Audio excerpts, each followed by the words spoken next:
नमस्कार, UP live आप देख रहे हैं। आपके साथ मैं श्वेता राजपूत। बुलेटिन की शुरुआत करेंगे। यूपी में विश्व युवा कौशल दिवस की भव्य तैयारियां की जा रही है। हर जिले में कार्यक्रम का आयोजन किया जाएगा। कौशल मेला और प्रदर्शनी का आयोजन सीएम योगी आदित्यनाथ प्रदर्शनी का उद्घाटन करेंगे। अपनी सफलता की कहानियां साझा युवा करते हुए नजर आएंगे।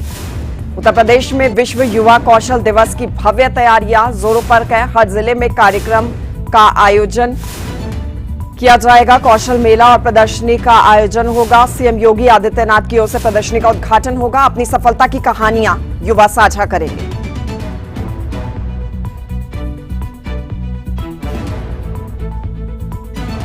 मुख्यमंत्री योगी आदित्यनाथ की ओर से उद्घाटन किया जाएगा प्रदर्शनी का।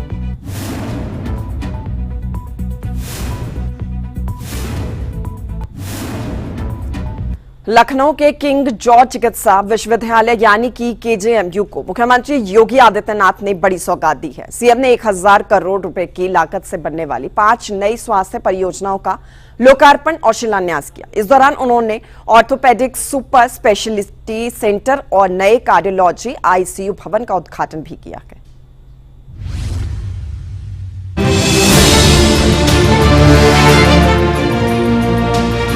लखनऊ के किंग्स जॉर्ज चिकित्सा विश्वविद्यालय में मुख्यमंत्री योगी आदित्यनाथ ने स्वास्थ्य सुविधाओं को बढ़ाने के लिए 1000 करोड़ रुपए की परियोजनाओं का किया है। उन्होंने सबसे पहले 340 बेड वाले ऑर्थोपेडिक सुपर स्पेशलिस्ट सेंटर और 92 बेड के नए कार्डियोलॉजी आईसीयू भवन का उद्घाटन किया। इसके बाद अटल बिहारी वाजपेयी कन्वेंशन सेंटर में आयोजित मुख्य कार्यक्रम में सीएम योगी ने 500 बेड के ट्रॉमा सेंटर 2, 7 मंजिला जनरल सर्जरी भवन और नए प्रशासनिक भवनों का शिलान्यास किया है। इस मौके पर डिप्टी सीएम ब्रजेश पाठक और स्वास्थ्य राज्य मंत्री बैंकेश्वर शरण सिंह भी मौजूद रहे। कि देश के अंदर और दुनिया के अंदर भी जाते हैं तो जॉर्जियंस के नाम वहां पर या उनके ग्रुप हमें देखने को मिलते हैं। उनकी अपनी उपस्थिति वहां पे देखने को मिलती है। और 120 वर्ष की यात्रा सामान्य यात्रा नहीं है। प्रत्येक ने अपने अपने क्षेत्र में कुछ नया किया होगा और कुछ नया कर भी रहा है। हम लोग लखनऊ में देखते हैं, प्रदेश के अंदर भी और देश के अंदर भी हम लोग इस बात को देखते हैं कि क्या स्थिति है पेशेंट की। और लखनऊ में भी मैं इस बात को अनुभव करता हूं, क्योंकि प्रदेश भर के पेशेंट आते हैं, अन्य अगल बगल के राज्यों के भी और नेपाल जैसे देशों से भी बहुत सारे पेशेंट जब लखनऊ में आते हैं तो उनकी प्रायोरिटी बनती है कि हमें केजीएमयू या एसजीपीजीआई में कोई बेड मिल जाए, उपचार की सुविधा प्राप्त हो जाए।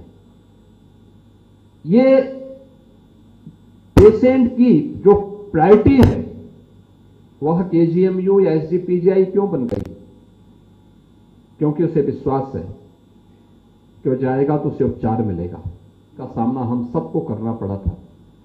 तो केजीएमयू पहला संस्थान था जिसने इस बीमारी से लड़ने के लिए जांच की सुविधा का केंद्र अपने आप को बनाया था। और पहले 100 पेशेंट के लिए हम लोगों ने यहां पे कोविड-19 की जांच की सुविधा की यहां पर जो जांच प्रारंभ की थी उसमें केजीएमयू से ही वो प्रारंभ हुआ था। और आज उस यात्रा को आगे बढ़ाते हुए कितनी ढेर सारी उपलब्धियों को आज 120 वर्षों की इस यात्रा के दौरान आप अपने साथ जोड़ रहे हैं। अभी हम लोग आए हैं centre for orthopaedic super speciality block के लोकार्पण करके, न्यू कार्डियोलॉजी विंग का भी हम लोगों ने लोकार्पण किया है। और मंच पर आने के उपरांत हम लोगों ने यहां पर आकर के इस सेंटर में आकर के जनरल सर्जरी विभाग के नवीन भवन के लिए 500 बेडेड ट्रॉमा सेंटर के और पेशेंट यूटिलिटी कॉम्प्लेक्स के लिए, ताकि केजीएमयू के नए प्रशासनिक भवन के लिए भी शिलान्यास का कार्यक्रम यहां पर संपन्न किया है। इस दौरान डिप्टी सीएम ने कहा है कि ये नई सुविधाएं न केवल लखनऊ बल्कि पूरे उत्तर प्रदेश और पड़ोसी राज्यों के मरीजों को विश्व स्तरीय इलाज मुहैया कराएगी। गोरखपुर का जो एम्स है भी उसकी उम्र मात्र 6वां काल है, मैं कह सकता हूं 20 साल भी नहीं हुआ होगा।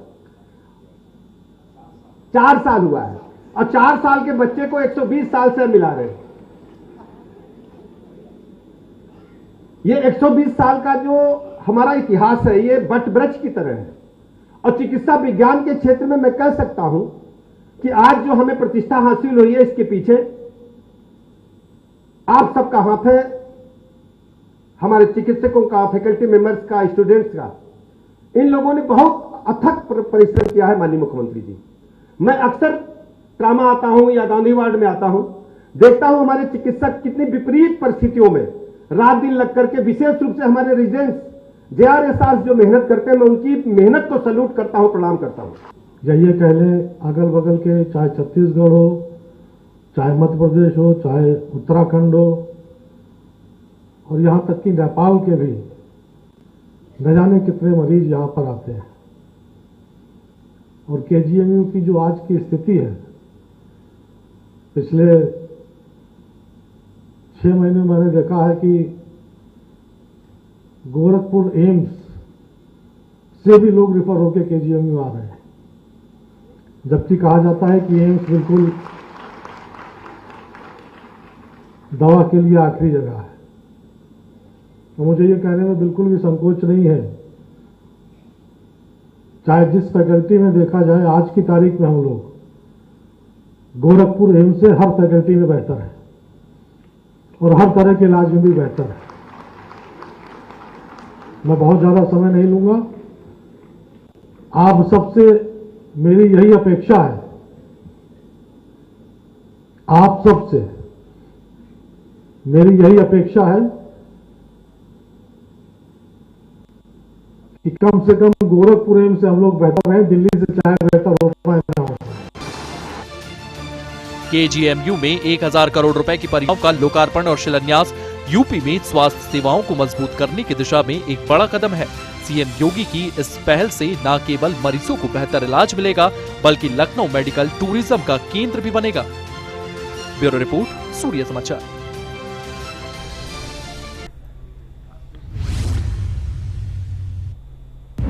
यूपी का बलरामपुर पिछले कुछ दिनों से देश भर में चर्चा का विषय बना हुआ है और इसकी वजह यह है कि धर्मांतरण का वो गंदा खेल जिसे छांगुर बाबा उर्फ जमालुद्दीन पिछले कई सालों से खेलता आ रहा था, लेकिन अब छांगुर बाबा यूपी ATS की गिरफ्त में है और पूछताछ में जो खुलासे हो रखे हैं वो केवल धर्मांतरण तक सीमित ही नहीं है, बल्कि इसमें राष्ट्र विरोधी एंगल भी सामने आया है। जानकारी के मुताबिक छांगुर बाबा पाकिस्तानी खुफिया एजेंसी ISI के लिए भारत में जासूसी का बड़ा प्लान तैयार कर रहा था।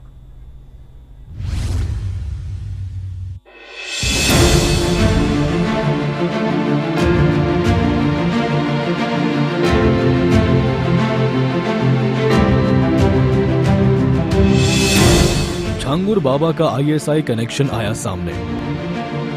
धर्मांतरण के जरिए जासूसी का था प्लान। नेपाल के काठमांडू में हुई थी बड़ी मीटिंग। ATS की पूछताछ में चौंकाने वाला खुलासा।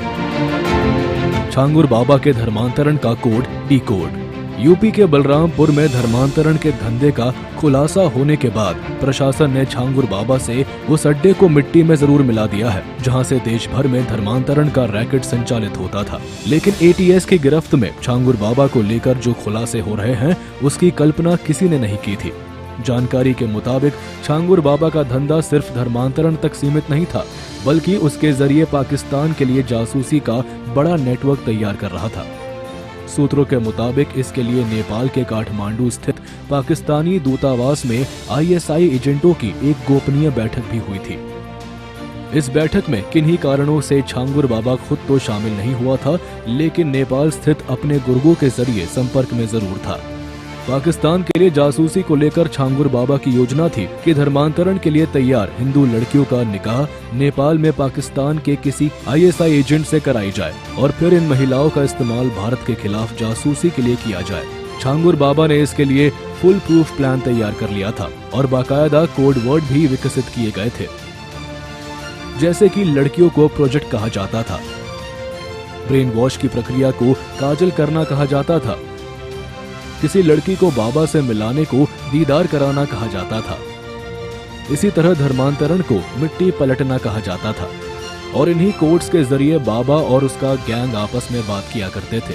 ताकि किसी को भनक ना लगे। लेकिन अब जबकि धर्मांतरण का रैकेट और इसके जरिए राष्ट्र विरोधी गतिविधियों का खुलासा हो चुका है, जानकारी ये भी मिल रही है कि छांगुर बाबा ने इन कामों के लिए 3000 मुस्लिम युवाओं की फौज खड़ी कर रखी थी, जिनका काम लड़कियों को अपने प्रेम जाल में फंसाना और फिर ब्रेन वॉशर धर्मांतरण कराना था। इन युवाओं को काम के बदले कैश में पेमेंट होते थे। आप सोच सकते हैं कि छांगुर बाबा किस हद तक देश के विरोधी गतिविधियों में शामिल था और इसके लिए करोड़ों रुपयों की विदेशी फंडिंग मिल रही थी। पाकिस्तान, दुबई, तुर्की जैसे कई ऐसे मुस्लिम देश है जहां से छांगुर बाबा के बैंक खाते में पैसे आए हैं। जानकारी के मुताबिक अब तक 18 बैंक खातों का खुलासा हुआ है, जिनमें 68 करोड़ रुपए जमा हुए हैं और केवल 3 महीनों में ही 3 करोड़ रुपए ट्रांसफर हुआ है। जांच में ये भी पता चला है कि छांगुर बाबा का धर्मांतरण नेटवर्क सिर्फ यूपी तक सीमित नहीं था, बल्कि महाराष्ट्र, कर्नाटक, तमिलनाडु, बिहार और पश्चिम बंगाल तक फैला हुआ था। लेकिन छांगुर बाबा के पैसों की ताकत के आगे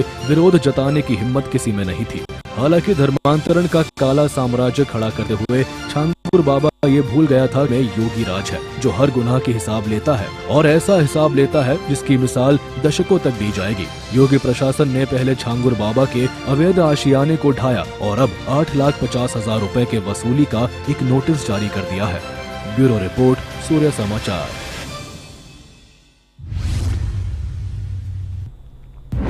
उत्तर प्रदेश के शाहजहांपुर में धर्मांतरण और दुष्कर्म का एक और सनसनीखेज मामला सामने आया है।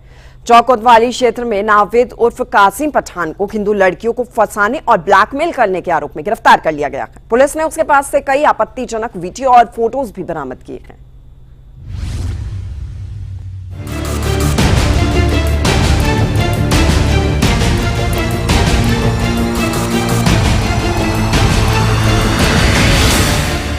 शाहजहांपुर की चौक कोतवाली क्षेत्र में एक युवती की शिकायत पर पुलिस ने मोहम्मद नावेद और कासिम पठान को गिरफ्तार किया है। नावेद पर आरोप है कि वो सोशल मीडिया पर शिव वर्मा बनकर हिंदू जाल में फंसाता था। माथे पर तिलक और हाथ में कलावा बांधकर हिंदू बनकर लड़कियों से दोस्ती करता, फिर शादी का झांसा देकर उनके साथ शारीरिक संबंध बनाता और वीडियो बनाकर ब्लैकमेल करता था। पुलिस को उसके मोबाइल से कई हिंदू लड़कियों के आपत्तिजनक फोटो और वीडियो मिले हैं।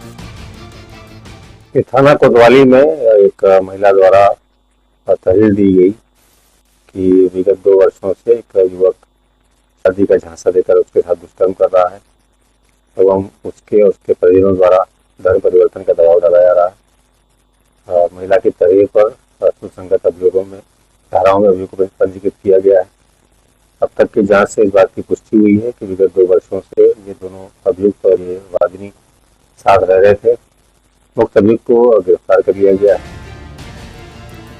पुलिस के मुताबिक नावेद ने पीड़िता को 2 साल तक ब्लैकमेल किया और उसके साथ कई बार दुष्कर्म किया। उसने पीड़िता पर धर्म परिवर्तन का दबाव बनाया। जब पीड़िता ने इसका विरोध किया तो उसे धमकी दी। शिकायत के बाद पुलिस ने नावेद और उसके भाई कैफ, अकील, आलम, उस्मा और शमल के खिलाफ धर्मांतरण निषेध कानून के तहत केस दर्ज किया है। नावेद को शनिवार रात गिरफ्तार कर लिया गया है और अन्य आरोपियों की तलाश लगातार जारी है। ये पहली बार नहीं जब शाहजहांपुर में इस तरह का मामला सामने आया है।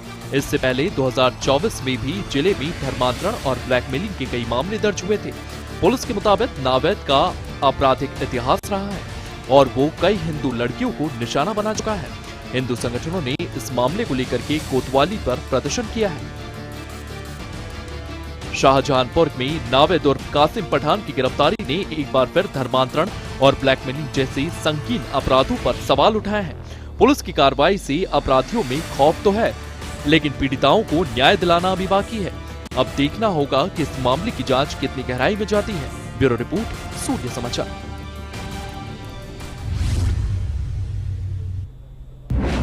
इधर बुलंदशहर में पुलिस और बदमाशों के बीच में मुठभेड़ की खबर सामने आई है। मुठभेड़ में बदमाश घायल हुआ है। बदमाश पर पहले से कई आरोप दर्ज हैं। घायल बदमाश का इलाज चल रहा है। बुलंदशहर में पुलिस और बदमाशों के बीच में मुठभेड़ की खबर है। मुठभेड़ में यह बदमाश घायल हुआ है। घायल बदमाश का इलाज चल रहा है। घायल को अस्पताल में भर्ती कराया गया है। बदमाश पर पहले से ही कई आरोप दर्ज हैं, ये जानकारी है। बुलंदशहर में पुलिस और बदमाशों के बीच में मुठभेड़ हुई है और इस मुठभेड़ में यह बदमाश घायल हुआ है।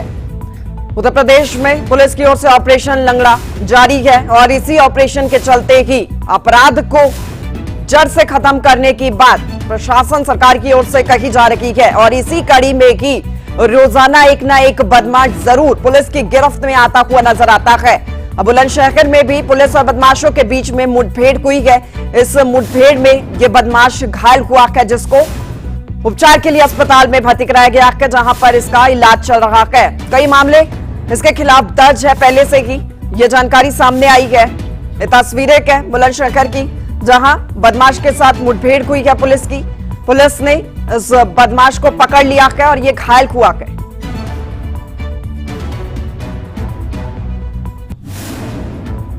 इधर लखनऊ में नारकोटिक्स डिपार्टमेंट और ठाकुरगंज पुलिस ने संयुक्त ऑपरेशन में नशे के सौदागरों पर बड़ी कार्रवाई की। गौघाट चौकी क्षेत्र में भारी मात्रा से गांजा और स्मैक बरामद हुआ है। ये कार्रवाई में एक महिला के साथ 3 और लोगों को गिरफ्तार किया गया है।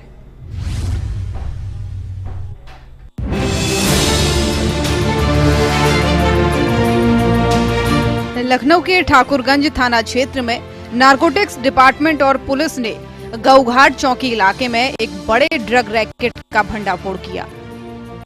13 जुलाई को देर रात गुप्त सूचना के आधार पर पुलिस ने छापेमारी की, जिसमें शातिराना अंदाज में नशे का कारोबार करने वाले 4 लोगों को गिरफ्तार किया गया। गिरफ्तार आरोपियों में एक महिला, 2 युवक और एक व्यक्ति शामिल हैं। पुलिस ने उनके कब्जे से भारी मात्रा में गांजा और स्मैक बरामद किया, जिसकी कीमत लाखों में बताई जा रही है। पुलिस के मुताबिक ये गिरोह लंबे समय से गौघाट और आसपास के इलाकों में नशे की तस्करी कर रहा था। आरोपियों के पास से बरामद गांजा और स्मैक को शहर के विभिन्न हिस्सों में बेचने की तैयारी थी। शुरुआती पूछताछ में पता चला कि ये गिरोह एक बड़े अंतर्राज्यीय नेटवर्क से जुड़ा हो सकता है। पुलिस ने एनडीपीएस एक्ट के तहत मामला दर्ज कर लिया है और अब इस नेटवर्क के अन्य सदस्यों की तलाश में छापेमारी हो रही है। बता दें कि गौघाट क्षेत्र में पहले भी ड्रग तस्करी के मामले सामने आ चुके हैं, जिसके बाद पुलिस ने निगरानी तेज कर दी है। लखनऊ के गौघाट में नारकोटिक्स डिपार्टमेंट और ठाकुरगंज पुलिस की संयुक्त कार्रवाई ने नशा तस्करों पर नकेल कसी है। 4 आरोपियों की गिरफ्तारी और भारी मात्रा में गांजा स्मैक की बरामदगी ने इस रैकेट के पीछे के नेटवर्क को उजागर करने की दिशा में कदम बढ़ाया है। अब देखना होगा कि पुलिस इस नेटवर्क को पूरी तरह ध्वस्त करने में कितनी कामयाब होती है। ब्यूरो रिपोर्ट, सूर्या समाचार।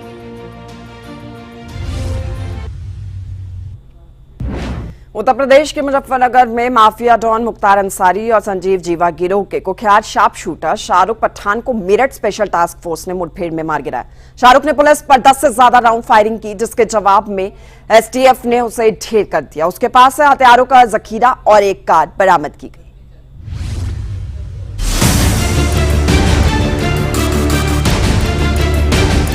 मुजफ्फरनगर के छपार थाना क्षेत्र में रविवार देर रात पुलिस और बदमाशों के बीच मुठभेड़ हुई। मेरठ स्पेशल टास्क फोर्स ने गुप्त सूचना के आधार पर शार्प शूटर शाहरुख पठान को घेर लिया। शार्प शूटर शाहरुख ने पुलिस पर 10 से ज्यादा राउंड फायरिंग की। जवाबी कार्रवाई में एसटीएफ ने उसे मार गिराया। पुलिस ने मौके से एक 9 mm देसी pistol, 30 mm pistol Bareta, 32 mm revolver, 60 से ज्यादा कारतूस और एक बिना नंबर प्लेट की कार बरामद की है। शाहरुख पर मुजफ्फरनगर, हरिद्वार और संभल में हत्या, रंगदारी, गैंगस्टर और आर्म्स एक्ट के तहत 1 दर्जन से ज्यादा मामले दर्ज थे। मेरठ एसटीएफ की टीम की छपार रोहना मोड़ रोड पे मुजफ्फरनगर में एक कुख्यात अपराधी शार्प शूटर शाहरुख पठान के साथ में मुठभेड़ हुई और उस मुठभेड़ के दौरान ये अपराधी घायल हुआ, जिसको अस्पताल में ले जाया गया। वहां पर उसकी इलाज के दौरान मृत्यु हुई। आप सब इस अपराधी के बारे में पहले से विदित है और फिर भी मैं उसकी आपराधिक गतिविधियां बताता हूँ। यह अपराधी 2015 में इसने मुजफ्फरनगर रेलवे स्टेशन पे आसिफ जायदा की वर्चस्व को लेकर के हत्या कर दी। उस समय आसिफ जायदा पुलिस कस्टडी में था और नैनी जेल से मुजफ्फरनगर पेशी के लिए आया। तो पेशी पे आए अपराधी की पुलिस कस्टडी में होने के उपरांत रेलवे स्टेशन पे इसके द्वारा अपने साथी के साथ मिलकर मात्र रंगदारी के वर्चस्व को लेकर के पुलिस कस्टडी में उसकी गोली मार करके हत्या की। इसके बाद में ये जब जेल में था उस दौरान इसकी नजदीकियां संजीव जीवा और उसके माध्यम से मुख्तार अंसारी गैंग से भी बढ़ी और उनके साथ में भी ये एक्टिवली काम करने लगा। 2016 में ये अपराधी शाहरुख पुलिस कस्टडी से फरार हो गया और पुलिस कस्टडी से फरार होने के बाद भी उसने पुनः रंगदारी और रंगदारी के लेकर के हत्या ये सब कार्यों में वो संजीव जीवा के साथ में एक्टिवली इन्वॉल्व था। 2017 में इसके द्वारा हरिद्वार में निर्मला छावनी कॉलोनी में एक कंबल व्यवसायी थे अमित दीक्षित और गोल्डी, उनकी गोली मारकर हत्या कर दी गई। और जब इनसे बाद में पूछताछ हुई तो ये भी बात में पता चली थी कि हत्या इनकी करने नहीं गए थे, ये किसी और की करने गए थे, पर मिस्टेकनली इनकी हत्या कर दी। ये पहली बार नहीं है जब यूपी एसटीएफ ने माफिया गिरोहों पर नकेल कसी हो। पिछले महीने भी मेरठ और गाजियाबाद में कई अपराधियों को मुठभेड़ में ढेर किया गया था। शाहरुख पर 50,000 रुपए का इनाम था और वो 1.5 साल से फरार चल रहा था। हाल ही में संभल में उसके खिलाफ हत्या का प्रयास और धमकी का नया केस दर्ज हुआ। पुलिस का कहना है कि शाहरुख का ढेर होना पश्चिमी यूपी में सक्रिय माफिया नेटवर्क के लिए बड़ा झटका है। अब एसटीएफ उसके अन्य साथियों की तलाश में छापेमारी कर रही है। मुजफ्फरनगर में शाहरुख पठान के मुठभेड़ में ढेर होने से माफिया और गैंगस्टरों में खौफ का माहौल है। पुलिस यूपी लाइव में फिलहाल के लिए इतना ही। आप बने रहिए हमारे साथ। नमस्कार।